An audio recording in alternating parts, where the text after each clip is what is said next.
कभी सोचा है, अगर तुम्हारे साथ किसी होटल में ऐसा हो जाए कि तुम्हें सिर्फ इसलिए खाना परोसने से मना कर दिया जाए क्योंकि तुम्हारा नाम या पहनावा अलग है? कभी ऐसा हुआ है कि तुम्हारे हुनर, तुम्हारी मेहनत या तुम्हारे दिल की सच्चाई से ज्यादा लोगों ने तुम्हारे जन्म को महत्व दिया हो?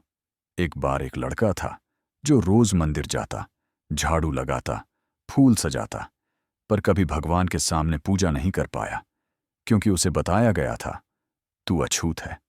वो लड़का समझ नहीं पाता था कि अगर भगवान सबके हैं तो वो उसके नहीं क्यों? और जब एक दिन उसने सवाल पूछ लिया, क्या भगवान को भी जाति देखनी पड़ती है, तभी से उसके जीवन की दिशा बदल गई। नमस्कार दोस्तों, स्वागत है आपका किताब कथा में। आज हम बात करेंगे मुंशी प्रेमचंद की एक ऐसी कहानी की जो समाज के सबसे दर्दनाक कोने को छूती है, शूद्रा। यह कहानी है उस इंसान की जो इंसान होते हुए भी इंसान कहलाने के अधिकार से वंचित था। प्रेमचंद ने इस कहानी में समाज की जातिगत दीवारों को इतनी सच्चाई से उकेरा है कि सुनते सुनते दिल भारी हो जाता है। तो चलिए शुरू करते हैं। मिट्टी का इंसान। गांव का नाम था सोनपुर। हरी भरी धरती, कच्चे घर और बीचों बीच एक बड़ा तालाब जहां ब्राह्मण, बनिया और ठाकुर अपने कपड़े धोते और तालाब के दूसरे छोर पर शूद्रों का हिस्सा होता। वहीं रहता था गंगू, एक सीधा सादा मेहनती इंसान जो हर सुबह खेतों में हल चलाता और शाम को मिट्टी से घर लिपता। गंगू को लोग शूद्र कहते थे, लेकिन वो खुद को बस इंसान मानता था। उसे हमेशा यह समझ नहीं आता था कि भगवान ने जब सबको एक जैसा बनाया है तो इंसान ने खुद को ऊंचा नीचा क्यों बांट लिया। गंगू बचपन से ही अपने मालिक ठाकुर रामनाथ के खेतों में काम करता था। रामनाथ उससे खुश थे क्योंकि गंगू ईमानदार था। पर जब भी ठाकुर पूजा करते या खाना खाते, गंगू को बाहर खड़ा रहना पड़ता। वो अक्सर सोचता, क्या मेरे हाथों की मेहनत का अन्न उनके लिए पवित्र है, पर मेरे हाथों का स्पर्श अपवित्र? यह सवाल उसे भीतर से खा जाता, लेकिन जवाब किसी के पास नहीं था। एक दिन गांव में एक साधु आए। उन्होंने कहा, हर आत्मा परमात्मा का अंश है, कोई बड़ा नहीं, कोई छोटा नहीं। गंगू ने यह बात सुनी और उस दिन पहली बार उसके भीतर आग जल उठी।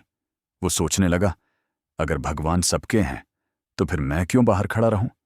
पर समाज को यह बात पसंद नहीं आई। उसी शाम जब गंगू ने मंदिर के भीतर कदम रखा, पूरे गांव में जैसे भूकंप आ गया।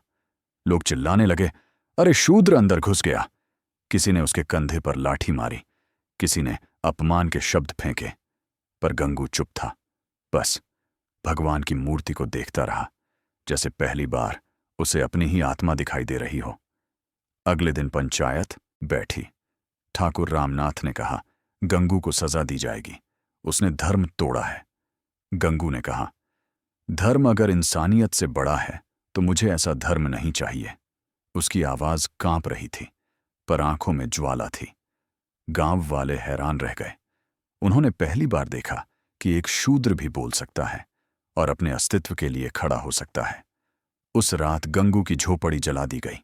उसकी पत्नी रोती रही, बच्चे सहम गए, लेकिन गंगू ने राख के ढेर को देखा और कहा, अब मैं इस राख से नया जीवन बनाऊंगा। वो गांव छोड़कर निकल पड़ा, बिना पीछे देखे। उसके कदमों में कोई डर नहीं था, बस आत्मसम्मान की प्यास थी। रास्ते में उसे कई जगह काम मिला, कई जगह ठोकरें भी मिलीं, पर हर जगह उसने इंसानियत को ऊपर रखा। कभी किसी से बदला नहीं लिया, बस एक बात मन में ठान ली, मैं किसी को छोटा नहीं समझूंगा। और शायद यही उसकी सबसे बड़ी जीत थी। गंगू धीरे धीरे समझने लगा कि समाज बदलना आसान नहीं, पर शुरुआत करनी जरूरी है। उसने जहां जहां काम किया वहां लोगों से जाति नहीं पूछी, बस इंसानियत मांगी। और धीरे धीरे कुछ लोग उसके विचारों से जुड़ने लगे। उसके भीतर एक साधु की शांति और एक योद्धा की जिद पैदा हो गई थी। एक दिन वो फिर अपने गांव लौटा। लोग उसे देखकर चौंक गए। अरे, तू जिंदा है? गंगू मुस्कुराया और बोला, हां, क्योंकि आत्मसम्मान को जलाया नहीं जा सकता। अब वो पहले वाला गंगू नहीं था। अब वो समझ चुका था कि असली पूजा मंदिर में नहीं, दिल में होती है। गंगू ने गांव में सबसे पहले जो काम किया वो था तालाब का किनारा बराबर करवाना। उसने कहा, अब सब एक ही पानी से नहाएंगे। लोग विरोध करने लगे, पर कुछ जवान लड़कों ने उसका साथ दिया। धीरे धीरे गांव में हवा बदलने लगी। लोग समझने लगे कि गंगू का विरोध करना अपने ही विवेक का अपमान है। गंगू अब शूद्र नहीं, बल्कि समाज का आईना बन गया था। उसकी कहानी सुनकर दूसरे गांवों में भी लोग उठ खड़े हुए, और मुंशी प्रेमचंद ने उसकी इसी यात्रा को शूद्रा नाम दिया, क्योंकि यह सिर्फ एक व्यक्ति की कहानी नहीं, बल्कि हर उस आत्मा की कहानी है जो बराबरी का हक मांगती है। जब किसी इंसान की जिंदगी में सब कुछ जल जाए, घर, नाम, पहचान, तब उसके पास बस दो रास्ते बचते हैं। या तो वो राख बनकर उड़ जाए, या उसी राख से नया जीवन रच दे। गंगू ने दूसरा रास्ता चुना था। वो गांव छोड़ चुका था, लेकिन गांव उसके भीतर अब भी जल रहा था। हर बार जब वो किसी कुएं से पानी पीना चाहता तो लोग उसे दूर भगाते। जब वो मजदूरी मांगता तो कहा जाता, अरे, तेरी छाया भी पड़ी तो काम अशुद्ध हो जाएगा। वो हंस देता, लेकिन भीतर एक लावा धीरे धीरे सुलगता रहता। गंगू को एक दिन पास के कस्बे में काम मिल गया, ईंट भट्ठे पर। वो सुबह से शाम तक मिट्टी ढोता और रात को आसमान की ओर देखता, जैसे पूछ रहा हो, हे भगवान, तू भी जात पूछकर बरसता है क्या? भट्ठे पर कई मजदूर थे, कोई मुसलमान, कोई बनिया, कोई दलित। सब पसीने से तर थे, पर सबको अपना अपना दर्द अलग था। पर गंगू ने एक चीज देखी, वहां सब एक साथ खाते थे। कोई किसी के थाली में नहीं झांकता था। शायद यही पहली बार था जब उसने खुद को इंसान महसूस किया। एक दिन मालिक ने मजदूरों से कहा, कल से काम दुगुना होगा, लेकिन मजदूरी वही। बाकी सब चुप रहे, पर गंगू बोला, हम भी इंसान हैं मालिक, हमारी भी थकान होती है। मालिक भड़क उठा, अरे तू एक नीच होकर मुझे सिखाएगा? गंगू ने कहा, नीच मैं नहीं, वो सोच है जो दूसरों को नीचा बनाती है। उस दिन पहली बार बाकी मजदूरों ने भी आवाज उठाई। भट्ठे पर हड़कंप मच गया। गंगू को नौकरी से निकाल दिया गया, पर जाते जाते उसने मजदूरों को एक बात कह दी, जिस दिन तुम सब एक साथ खड़े हो जाओगे, उस दिन कोई तुम्हें झुकाने वाला नहीं रहेगा। भट्ठे से निकलकर गंगू ने पास के गांव में एक छोटी झोपड़ी बनाई। वो वहां बच्चों को पढ़ाना शुरू कर दिया। हां, वही गंगू जो खुद कभी स्कूल नहीं जा सका था। उसने मिट्टी के फर्श पर अक्षर लिखना सिखाया और कहा, पढ़ना मत भूलना, क्योंकि जिस दिन तुम पढ़ लोगे, तुम्हें कोई दबा नहीं पाएगा। धीरे धीरे उसके पास बच्चों की भीड़ लगने लगी। माँ बाप पहले मना करते थे, शूद्र के पास मत जाना, पर जब उन्होंने देखा कि उनके बच्चे गिनती और नाम लिखना सीख रहे हैं, तो वो भी पिघलने लगे। लेकिन समाज को यह मंजूर नहीं था। एक दिन ठाकुर रामनाथ के आदमियों ने उसकी झोपड़ी तोड़ दी। कहा, शूद्रों को पढ़ना नहीं चाहिए, वरना धर्म नष्ट हो जाएगा। गंगू ने कहा, धर्म तब नष्ट होता है जब कोई इंसानियत को मार देता है। उस रात गंगू ने अपने बच्चों से कहा, जो आग उन्होंने मेरे घर में लगाई है, उसी से तुम अपने अंदर की रोशनी जलाना। बच्चों ने सिर हिलाया, और पहली बार उनकी आंखों में डर नहीं, साहस था। अगली सुबह जब राख ठंडी हुई, तो गंगू ने उसी राख से मिट्टी मिलाई और नई झोपड़ी खड़ी कर दी। उसने कहा, अगर घर जल भी जाए, पर इरादे जलने नहीं चाहिए। लोगों ने समझना शुरू किया कि ये आदमी अब डरने वाला नहीं है। कुछ दिन बाद गांव के ब्राह्मण के बेटे को सांप ने काट लिया। कोई पास नहीं गया, सब डर गए, पर गंगू ने आगे बढ़कर उसकी जान बचाई। उसने जड़ी बूटी लगाई, पानी पिलाया, और लड़का बच गया। लोगों ने पहली बार देखा कि जिसे वो अछूत कहते थे, वही किसी की जान का रक्षक बन गया। उस दिन ठाकुर रामनाथ की आंखों में भी कुछ बदला। वो पहली बार गंगू के पास आए और बोले, तूने जो किया वो बड़ा काम था।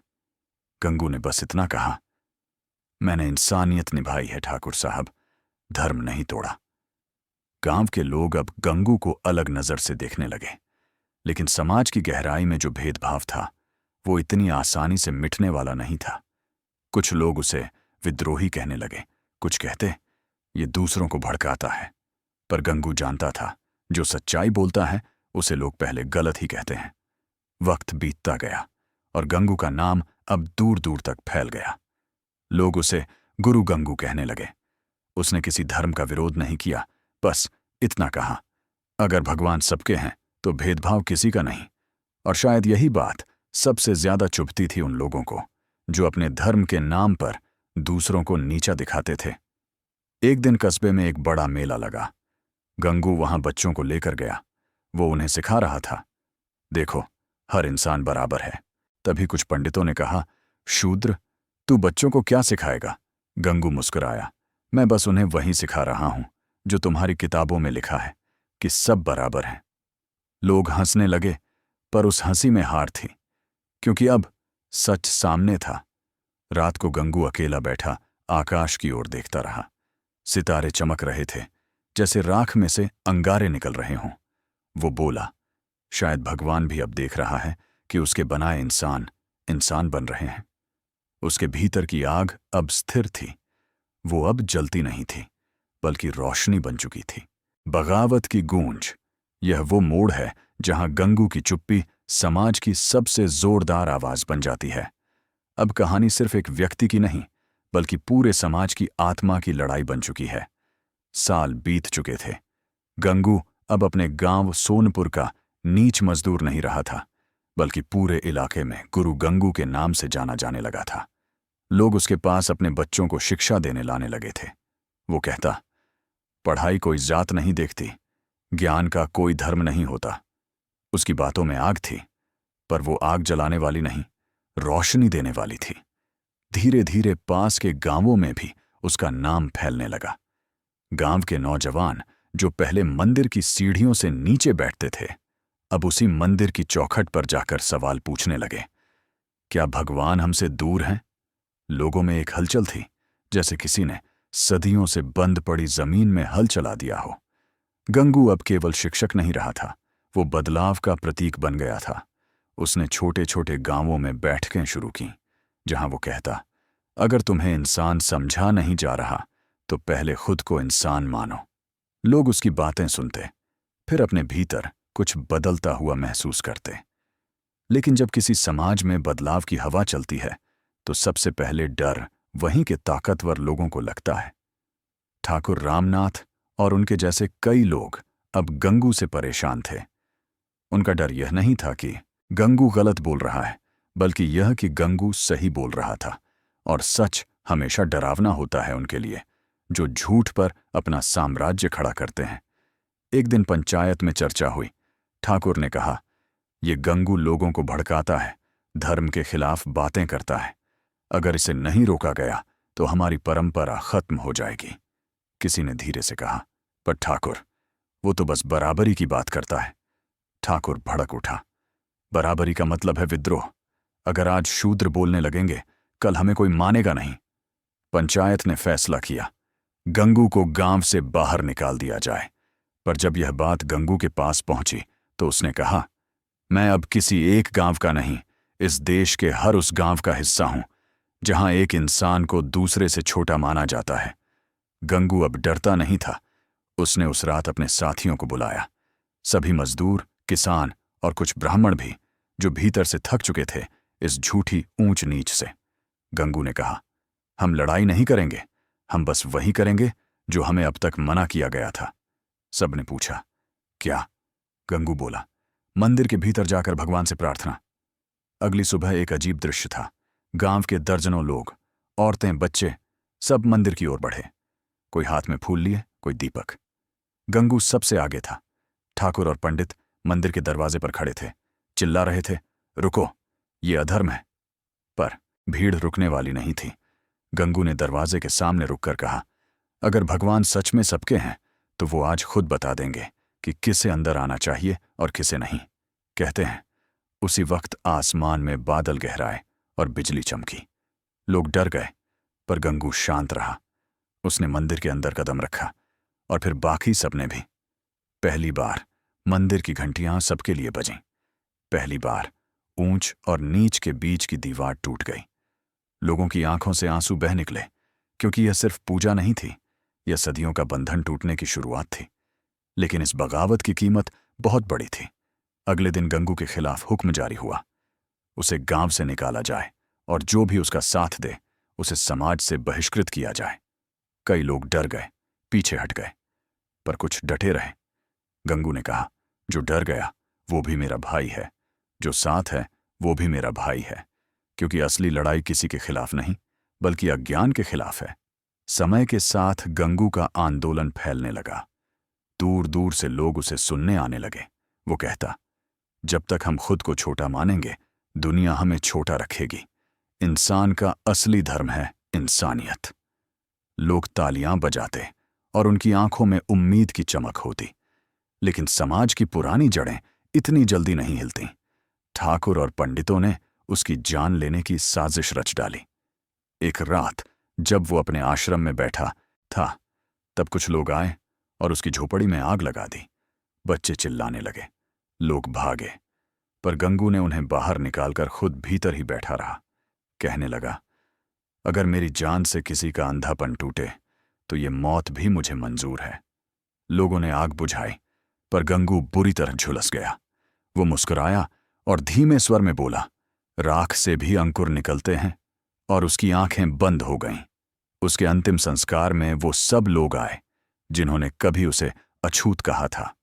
कोई पंडित, कोई ठाकुर, कोई किसान, सब रो रहे थे, क्योंकि अब उन्हें समझ आया कि जिसे उन्होंने नीच कहा वो असल में सबसे ऊंचा था। गंगू चला गया, पर उसकी बात गूंज बनकर रह गई। जो खुद को नीचा समझता है वही दूसरों को ऊंचा बना देता है। अगर खुद को बराबर मान लो तो कोई तुम्हें झुका नहीं सकता। उसकी राख आज भी हवा में है, हर उस जगह जहां कोई बच्चा भेदभाव के बिना पढ़ता है, हर उस दिल में जहां इंसानियत जात से ऊपर है। कहते हैं कुछ लोग मरते नहीं, वो मिट्टी बन जाते हैं, हवा बन जाते हैं और विचार बनकर जिंदा रहते हैं। गंगू भी ऐसा ही था। उसकी राख तो उड़ गई थी, लेकिन उसकी सोच हर गांव, हर दिल में उतर गई थी। गंगू की मौत के बाद सोनपुर गांव में कुछ बदलने लगा था। धीरे धीरे लोग समझने लगे थे कि जिसने जान देकर भी बराबरी की बात की वो दुश्मन नहीं, दर्पण था। गांव के बच्चे अब गंगू की बातें दोहराने लगे थे, सब बराबर हैं, और यह शब्द अब कोई विद्रोह नहीं बल्कि ज्ञान की तरह फैल रहा था। जहां पहले मंदिर की सीढ़ियों पर कोई शूद्र नहीं जा सकता था, वहीं अब हर त्योहार पर सब मिलकर दीप जलाते थे।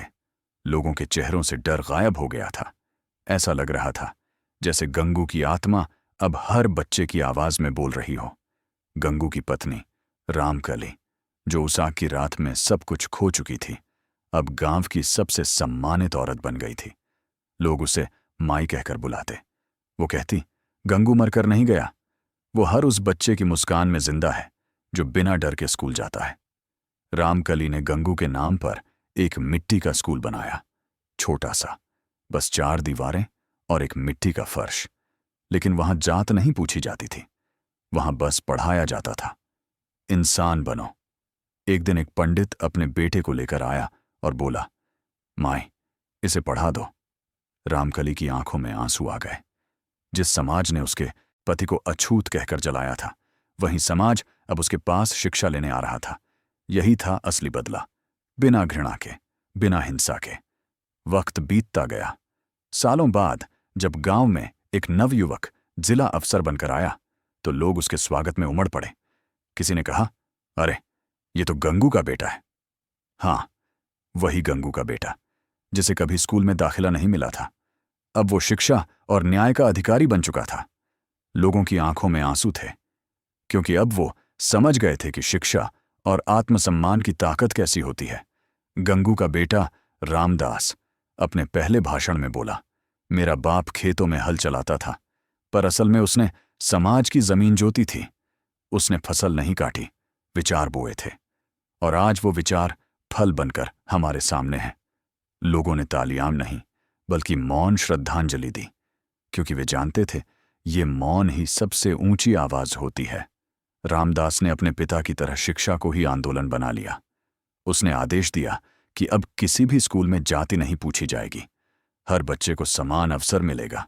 और जब किसी ने विरोध किया तो उसने कहा, अगर भगवान ने किसी को ऊंचा नहीं बनाया तो इंसान को भी हक नहीं कि वो किसी को नीचा करे। धीरे धीरे सोनपुर ही नहीं बल्कि पूरे जिले में परिवर्तन की लहर दौड़ गई। जहां पहले लोग जात के नाम पर लड़ते थे, अब वहां मेल मिलाप के मेले लगने लगे। लोगों ने गंगू की तस्वीर मंदिर के बाहर लगाई। नीचे लिखा, जिसने हमें इंसान बनाया। लेकिन हर परिवर्तन के साथ कुछ पुराने डर भी रहते हैं। कुछ लोग अब भी बड़बड़ाते थे, ये सब गंगू की छाया है, धर्म को नष्ट कर देगा। पर अब गांव में कोई डरता नहीं था, क्योंकि लोगों ने देख लिया था कि धर्म तब नष्ट नहीं होता जब लोग बराबरी मांगते हैं। धर्म तब नष्ट होता है जब लोग इंसानियत भूल जाते हैं। एक दिन एक बूढ़ा ठाकुर रामनाथ भी रामकली के पास आया। उसकी चाल डगमगा रही थी, आंखों में पछतावा था। वो बोला, माए, मैंने बहुत अन्याय किया। आज समझ आया कि गंगू गलत नहीं था। रामकली ने सिर्फ इतना कहा, ठाकुर साहब, गंगू कहता था, जिस दिन कोई अपने गुनाह को पहचान ले, वो दिन ही उसका पुनर्जन्म होता है। ठाकुर रो पड़े। गंगू की राख अब उनके दिल में भी जड़ें पकड़ चुकी थी।